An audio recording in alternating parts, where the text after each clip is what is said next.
성경에서 믿음을 칭찬받았던 사람들을 살펴보겠습니다. 우리가 잘 아는 백부장의 믿음입니다. 여기에 나오는 백부장이란 사람은 이 당시 이스라엘은 로마의 지배를 받고 있었기 때문에 로마의 관리장이라고 볼 수 있습니다. 아끼는 하인이 병들었는데 예수의 소문을 듣고 유대 원로들에게 부탁하여 예수님께 고쳐주십사고 청하는 장면입니다. 주여 수고하시지 마옵소서. 내 집에 들어오심을 나는 감당하지 못하겠나이다. 그러므로 내가 주께 나아가기도 감당하지 못할 줄을 알았나이다. 말씀만 하사 내 하인을 낫게 하소서. 나도 남의 수하에 든 사람이요 내 아래도 병사가 있으니 이더러 가라 하면 가고 저더러 오라 하면 오고 내 종더러 이것을 하라 하면 하나이다.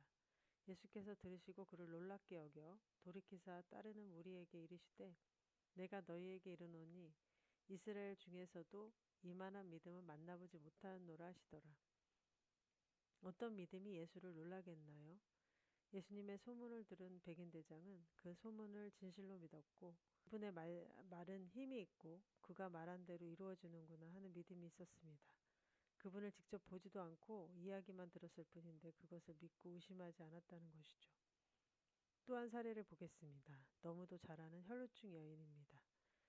예수님은 회당장 야이로의 딸을 고치러 가는 중이었고 무리가 많아서 길을 가기가 어려웠는데 12년 혈루증으로 고통받던 여자가 예수께 다가옵니다. 이 병을 고치려고 많은 의원에게 갔었지만 고치지도 못하고 자기 재산도 다 탕진했다고 쓰여 있습니다. 예수께서 이르시되 딸아 내 믿음이 너를 구원하였으니 평안히 가라 하시더라. 이 여인은 많은 고통을 받았지만 예수의 소문을 듣고 찾아옵니다. 그리고 그의 옷에 손을 댑니다. 옷자락만 만져도 고침받을 수 있다고 생각한 것입니다. 이 믿음은 어떤 믿음입니까? 성경은 믿음으로 구원을 받는다고 말하고 있습니다. 그런데 과연 믿음이라는 뜻을 잘 생각해 보셨습니까? 우리는 말만 하고 행동하지 않는 사람은 신뢰하지 않습니다. 믿음도 마찬가지입니다. 믿는다고 하면서 믿음대로 행동하지 않는 자는 믿지 않는 자입니다.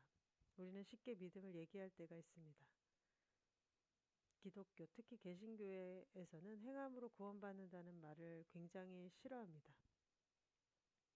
오직 믿음으로, 오직 은혜로라는 말을 많이 하는데 이 말은 상당히 잘못된 표현입니다.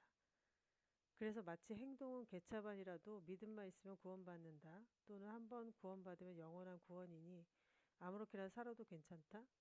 이렇게 생각하는 사람들이 아마 태반이라고 생각됩니다. 목사님들 상당수도 이렇게 생각하고 설교하는 사람들이 많습니다. 최소한 교회를 다니고 있는 사람들은 나는 구원받았다고, 천국은 따는 당상이다, 이런 식이죠. 예수님은 성경에 믿음이 적은 자라고 꾸짖기도 하시고 믿음을 칭찬하시기도 하십니다. 병자들을 고치실 때도 네 믿음이 크다, 믿음대로 되라, 네 믿음이 너를 구원하였다라는 말을 많이 하십니다. 예수님을 믿는다는 것은 절대적인 것이고 그 안에는 놀라운 힘이 있습니다. 그런데 그것을 진짜로 믿으십니까? 그렇다면 우리에게 어떤 변화가 일어나셨습니까? 분명 그 믿음에 대한 열매가 맺혔을 것입니다. 만약 믿는다고 하면서 아무런 변화가, 열매가 없다면 그것은 과연 믿음이라고 할 수 있을까요? 잠시 부연 설명하자면 생뚱맞게 예수님께서 그냥 어느 날 갑자기 나타나서 내가 하나님이다 하면 누가 예수님을 따르겠습니까? 먼저 하느님께서는 이스라엘을 택하셔서 그들에게 먼저 준비시키십니다.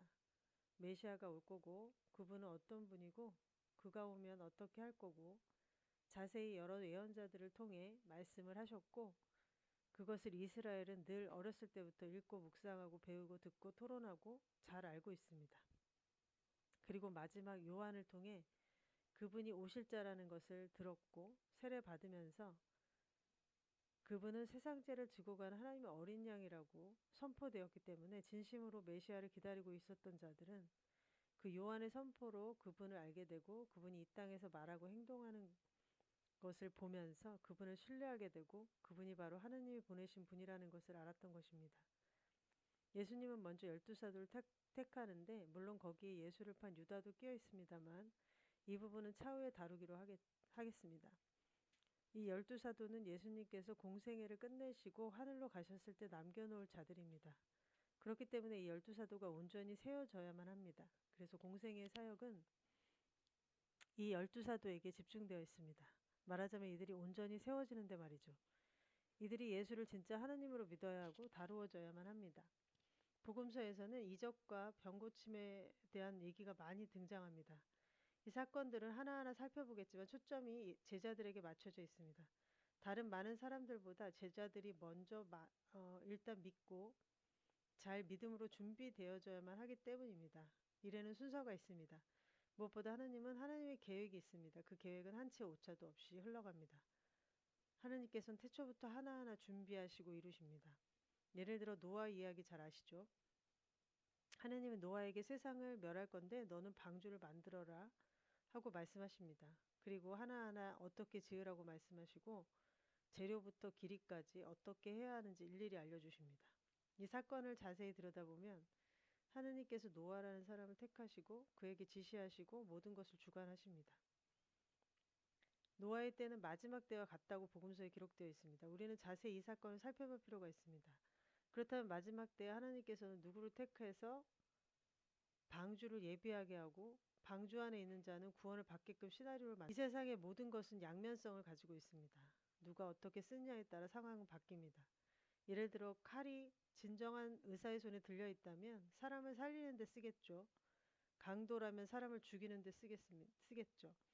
세상 사람들이 제일 중요하게 생각하는 것이 돈인데 돈도 마찬가지. 어떤 사람에게는 다른 사람을 죽이기도 하고 사기도 치며 어떤 수단과 방법을 가리지 않고 양심을 팔아도 돈만 쫓아가는 사람이 되겠죠. 그러나 어떤 사람에게는 목적이 아닌 수단이므로 그 수단을 통해서 세상에 선한 일을 만드는 데 쓰여지겠죠. 이 세상에 분포되어 있는 것들은 목적이 아니고 수단이고 도구입니다. 그 목적과 수단을 통해 인간이 나락으로 가느냐 위로 올라가느냐는 천지 차이겠죠. 하나님께서는 사람과 함께 하시기를 원하십니다. 그래서 사람을 만드셨고 그와 소통하시는 거죠. 사람은 하나님께 믿음으로 반응해야 합니다. 히브리서 11장에 믿음이 없이는 하나님을 기쁘시게 하지 못하나니 하나님께 나아가는 자는 반드시 그가 계신 것과 또한 그가 자기를 찾는 자들에게 상 주시는 이심을 믿어야 할지니라.